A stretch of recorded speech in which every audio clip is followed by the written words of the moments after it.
আল্লাহ তাআলা বলেন তোমাদের ভয় এবং তোমাদের ক্ষুধা আমি রব দূর করে দেব, আমি রব দূর করে দেব। ফালইয়াবুদু রাব্বা হাযাল বাইত, এই ঘরে তোমরা ইবাদত করো, এই ঘরকে তোমরা ইবাদত করো, আল্লাহর কাছে চাও, আল্লাহ রাব্বুল আলামিন তোমাদেরকে ক্ষুধা এবং ভয় দুইটা দূর করে দেবেন, দেবেন না? ফালইয়াবুদু, আল্লাহ তাআলার ইবাদত করো, রাব্বা হাযাল বাইত, রবের ঘরের, বাইত মানে কি আল্লাহর ঘর, মক্কা কাবা শরীফের কথা বলা হয়েছে।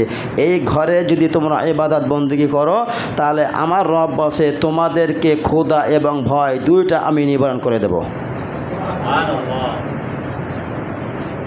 এটা উদ্দেশ্য হলো সূরা কুরাইশদের বিষয় উদ্দেশ্য করে বলা হয়েছিল, কিন্তু এইটা কুরাইশদের, শুধু কুরাইশদের উদ্দেশ্য নয়, এটা ওই থেকে শুরু করে পৃথিবীর শেষ হওয়া পর্যন্ত, শেষ হওয়ার আগ পর্যন্ত যত মানুষ হবে তাদের সবার উপরে এইটা বর্তাবে না।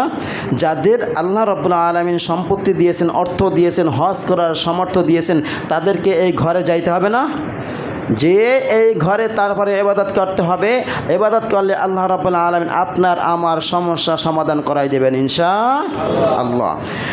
আপনার আমার ধন সম্পদ ক্ষতি করে আল্লাহ রাব্বুল আলামিন আপনাকে আমাকে পরীক্ষা করেন না, বিভিন্ন রকমের পরীক্ষা করেন। যখন ঝড় তুফান আসে তখন আপনার মাল সম্পদ কিছুটা নষ্ট হয়, গাছপালা ভেঙে যায়, ঘর বাড়ি ভেঙে যায়, আপনার অর্থ সম্পদ নষ্ট হয়ে যায়, টাকা পয়সা নষ্ট হয়ে যায়। আল্লাহ তাআলা আপনাকে পরীক্ষা করেন, কিসের জন্য পরীক্ষা করেন? বান্দা আমি রব তোমার কাছে কতটুকু আমি প্রিয় হয়ে গেলাম। আমাদের সন্তানদেরকে মাঝে মাঝে পরীক্ষা করা হয় না? যখন ছোট বাচ্চা 1 পা 2 পা করে হাঁটে তখন আমি একটু চেষ্টা করি, একটু হঠাৎ ছেড়ে দিয়ে একটু হাত কান সরাই ফেলাই, বাচ্চা 1 কদম 2 কদম আগাইয়া ভুড়িয়ে পড়ে যায়, তখন বাবা ধরে না? বাবা বাচ্চাকে টেস্ট করে, আমার ছেলে কতটুকু হাঁটতে জানে, আমার ছেলে কতটুকু হাঁটতে পারে। যখন সে হাঁটা দেয়, দৌড়াদৌড়ি করে, তখন ওই হাঁটার চিন্তা তার ব্রেনের ভিতরে আর থাকে না। এই জন্য আল্লাহ রাব্বুল আলামিন মাঝে মাঝে চিন্তা করেন আমার বান্দা আমাকে কতটুকু অনুসরণ করে, আমার বিপদ আপদ আসলে আমাকে কতটুকু মহব্বত করে, আমার কাছে কতটুকু চায়, আমাকে কতটুকু তাওয়াক্কুল করে, ভরসা করে। এই জন্য আল্লাহ রাব্বুল আলামিন মাঝে মাঝে আপনাকে আমাকে পরীক্ষা করে কঠিন বিপদ দিয়ে, ঠিক না? ইব্রাহিম আলাইহিস সালাম একজন আল্লাহ তাআলার বন্ধু ছিল না? এই বন্ধুকেও আল্লাহ রাব্বুল আলামিন আগুনের ভিতরে ফালাইয়া তারপরে পরীক্ষা করছিলেন না? জিবরিল আলাইহিস সালাম এসে বলেন, হে আল্লাহর খলিল, আপনি বলুন এই আগুন থেকে আপনাকে বাঁচাই। তখন ইব্রাহিম আলাইহিস সালাম বলেছেন, আমি যে আগুনের ভিতরে আছি আমার রব কি দেখেন না? জিবরিল আলাইহিস সালাম বলছেন, অবশ্যই দেখেন। আমি ইব্রাহিম এখানে আছি, কি বলতেছি আমার রব শোনেন না? বলছে অবশ্যই শোনেন এবং দেখেন। তাহলে যেই রব এখানে আমাকে ফালানো পর্যন্ত আনছে সেই রব আমাকে এখান থেকে উদ্ধার করবেন ইনশাআল্লাহ। আল্লাহ রাব্বুল আলামিন আগুনকে ডাক দিয়ে বলেন, কুলনা ইয়া নারু কুনি বারদা ওয়া সালামান আলা ইব্রাহিম, হে আগুন ইব্রাহিমের জন্য শান্তিদায়ক হয়ে যাও। বলছিলেন না? ইউনূস আলাইহিস সালামকে পরীক্ষা করেছিলেন মাছের পেটে নিয়ে, তারপর তাকে পরীক্ষা করেছিলেন। কেন নবীদেরকে এত পরীক্ষা করার কোনো প্রয়োজন ছিল? দরকারও ছিল না।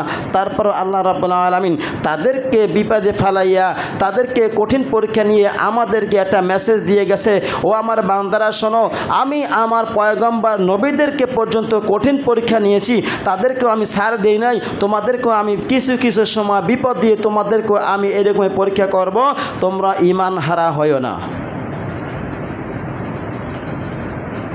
ইউসুফ আলাইহিস সালামকে যখন গভীর কূপের ভিতরে ফালানো হয়েছিল, ওইখান থেকে উঠাইয়া যখন মিশরের বাদশা বানাই দেওয়া হয়েছিল, আল্লাহ তাআলা এর দ্বারা বুঝাইতে চাইছে, বান্দা তোমাকে যদি সারা দুনিয়ার মানুষে যদি তোমাকে ছোট করতে চায়, হ্যাঁ প্রতিপন্ন করতে চায়, আমি রব তোমাকে যদি উঁচায় উঠাতে চাই, সমস্ত মানুষ মিলেও তোমাকে চুল পরিমাণ নিচে নামাইতে পারবে না, ঠিক না?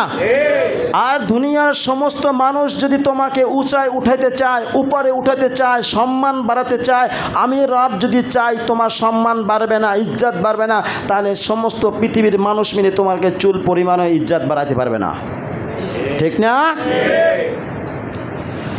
তাহলে পরীক্ষা আমাদেরকে নেয় না, সামান্য মাঝে মাঝে একটা হুমকি দুমকি দেয় না? বাবা যখন দেখে সন্তান একটু উল্টাপাল্টা চলতে চায়, তখন বাবা কি করে, সন্তানকে হুমকি দুমকি দেয়, হয় এইটা করা যাবে না, এইটা করো, এখন এইটা করতে হবে, এখন করা যাবে না, বিভিন্ন রকমের হুমকি দুমকি দিয়ে তাকে ঠিক করার জন্য, লাইনে আনার জন্য, সঠিক পথে আনার জন্য তখন তাকে হুমকি দুমকি দেয়, ঠিক না? আমার রব সেই মাঝে মাঝে দুই একটা সিডার, দুই একটা বন্যা দিয়ে, দুই একটা মানুষের উপর বিপদ দিয়ে আল্লাহ রাব্বুল আলামিন পরীক্ষা করেন। الذين إذا أصابتهم مصيبة, আল্লাহ রাব্বুল আলামিন বলছেন আমার বান্দার উপর যখন মুসিবত এসে পড়ে, বিপদ আপদ এসে পড়ে, বিপদ আপদ এসে পড়ে, তখন তারা কি বলে, ক্বালু ইন্না লিল্লাহি ওয়া ইন্না ইলাইহি রাজিউন, বলি না আমরা? লাইটটা জ্বালাই দেন।